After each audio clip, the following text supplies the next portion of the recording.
Assalamualaikum warahmatullahi wabarakatuh. Hai teman-teman, kali ini kita akan belajar tentang nilai mutlak. Nilai mutlak ini akan kita temui pada bab di pelajaran matematika kelas 10. Jadi tidak ada di jenjang SD dan SMP sesuai kurikulum K13. Yang pertama, kita akan mengenal apa itu nilai mutlak melalui definisi ini. Definisi dari nilai mutlak adalah mutlak tanda mutlak dari X didefinisikan sebagai X ketika X bernilai lebih dari sama dengan 0 dan min X ketika X kurang dari 0. Jika kalian masih bingung, mari kita perhatikan contoh berikut untuk lebih memudahkan. Yang pertama,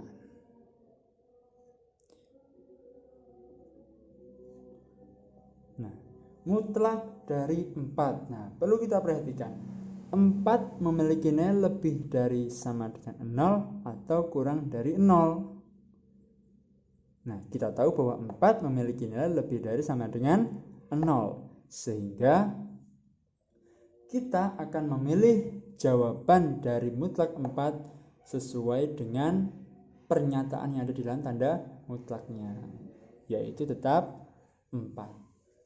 Mutlak 4 sama dengan 4. Kemudian yang kedua, bagaimana jika mutlak negatif 4 atau mutlak dari min 4? Seperti yang telah kita ketahui bahwa negatif 4 itu memiliki nilai kurang dari 0. Maka definisinya yang kita gunakan adalah yang bagian bawah, yaitu min X, di mana X adalah nilai yang ada di dalam tanda mutlak tersebut. Nilainya yaitu negatif 4, yaitu min X, yaitu min 4. Seperti yang kita ketahui, negatif kali negatif adalah positif atau hilang, yaitu jawabannya tetap 4, positif 4. Dari dua contoh itu kita ketahui bahwa tanda mutlak akan selalu menghasilkan nilai positif, tidak ada nilai negatif. Seperti itu kira-kira.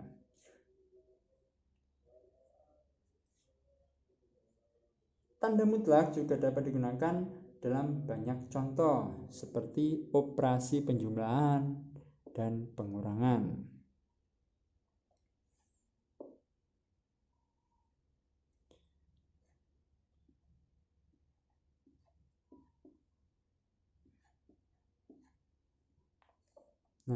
Misalnya ada mutlak negatif 3 ditambah 2.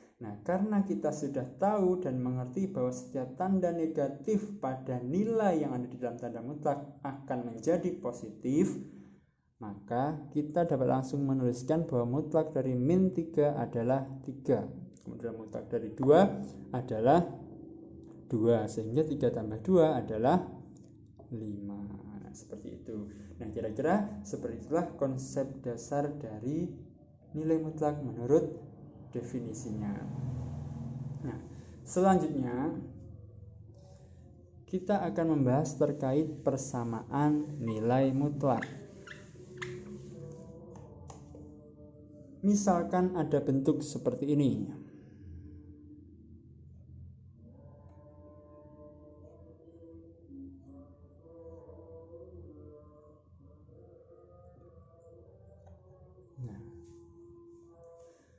Mutlak dari X plus 1 sama dengan 2. Jika kita menemui persamaan dengan bentuk seperti ini, kita dapat mengerjakannya dengan dua cara. Yang pertama menggunakan cara definisi, dan yang kedua dengan cara mengkuadratkan atau memangkatkan 2 dari masing-masing pernyataan pada soal. Mari kita coba keduanya. Yang pertama, cara sesuai definisi. Sesuai definisi,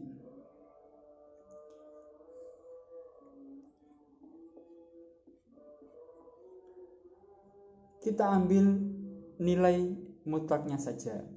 Mutlak dari X plus 1 akan menghasilkan X plus 1 jika atau untuk nilai X lebih dari sama dengan negatif 1. Dan negatif dari X plus 1 untuk X kurang dari negatif 1. Nah, dari mana angka negatif 1 itu diperoleh? Angka negatif 1 diperoleh dari nilai X plus 1 kita sama dengan 0. Jadi nilai yang ada di dalam tanda mutlak kita sama dengan 0. Kemudian ketika X plus 1 sama dengan 0, maka nilai X adalah min 1. Nah, nilai min 1 atau negatif 1 menjadi pembatas antara area X plus 1 dan negatif X plus 1, di mana yang atas lebih dari sama dengan negatif 1, sedangkan yang bawah kurang dari negatif 1. Nah, setelah itu kita dapat melanjutkannya sesuai porsi batasan masing-masing. Nah, untuk X lebih dari sama dengan negatif 1 yang atas, maka kita gunakan nilai X plus 1, di mana dalam soal disamakan dengan 2, sama dengan 2. Jadi X plus 1 sama dengan 2. Maka nilai X adalah 2, 1 pindah ruas ke kanan menjadi negatif 1 atau min 1, sehingga X sama dengan 1.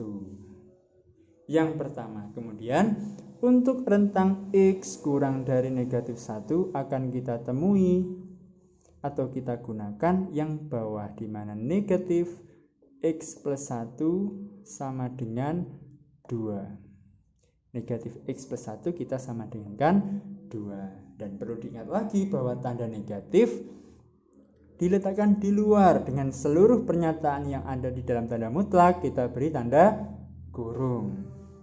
Itu yang perlu diingat. Nah, kemudian ketika negatif X plus 1 dalam kurung sama dengan 2, maka tanda negatif boleh kita pindah ke kanan. X plus 1 sama dengan negatif 2. Jika negatif X plus 1 sama dengan 2, maka X plus 1 nya sama dengan negatif 2. Terus kita hitung sesuai aljabar biasa.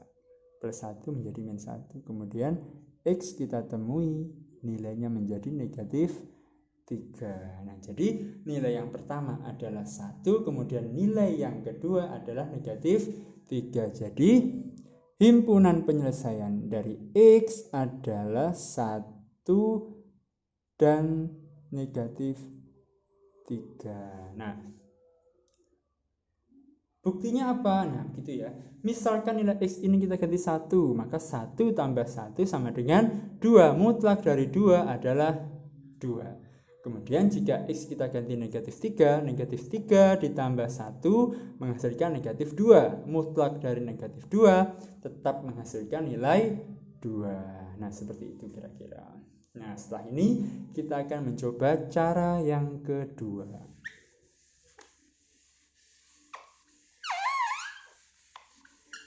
Jika cara yang pertama tadi adalah menggunakan definisi dari nilai mutlak, maka cara yang kedua kita menggunakan cara kuadrat, yaitu memangkatkan 2 pernyataan kiri dan pernyataan kanan.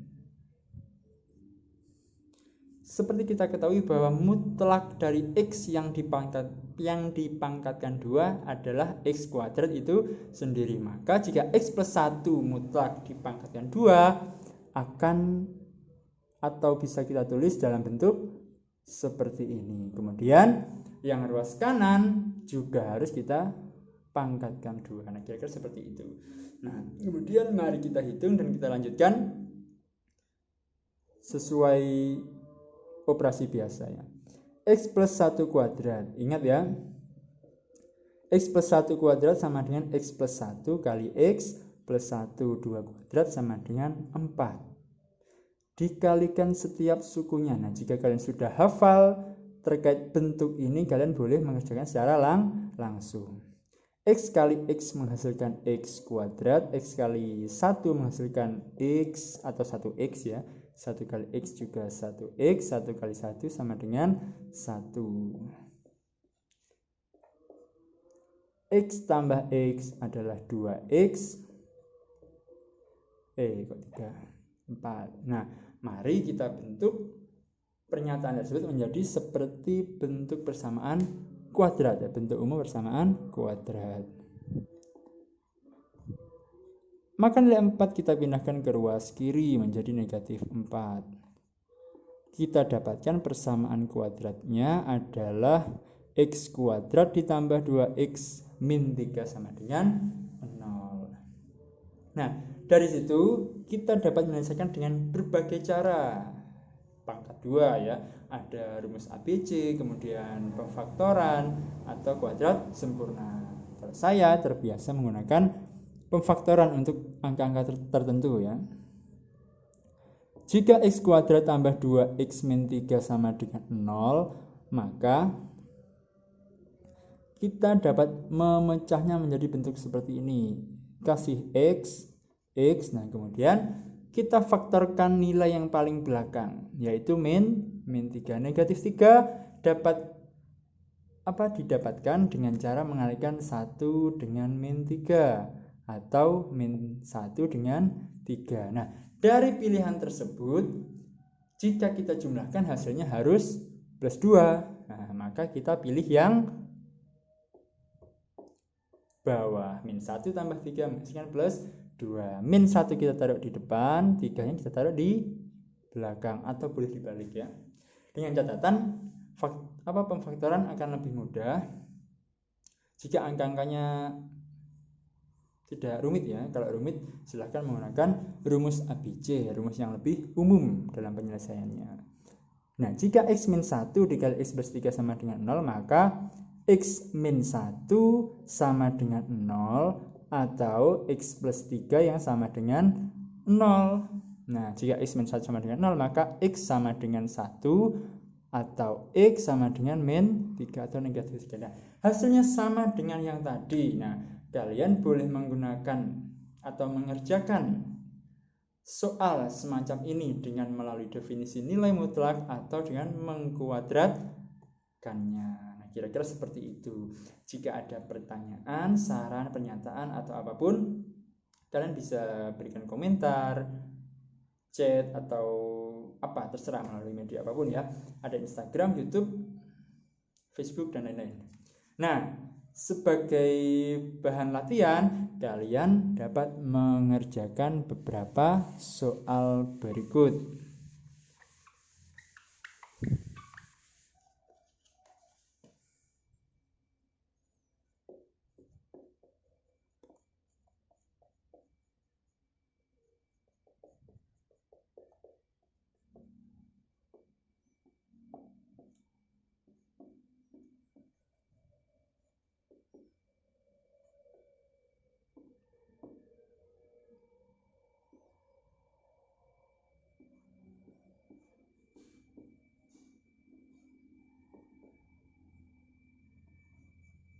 Nah, ada 2 soal yang dapat kalian coba. Selamat mengerjakan. Sekian, terima kasih, semoga ada manfaatnya. Assalamualaikum warahmatullahi wabarakatuh.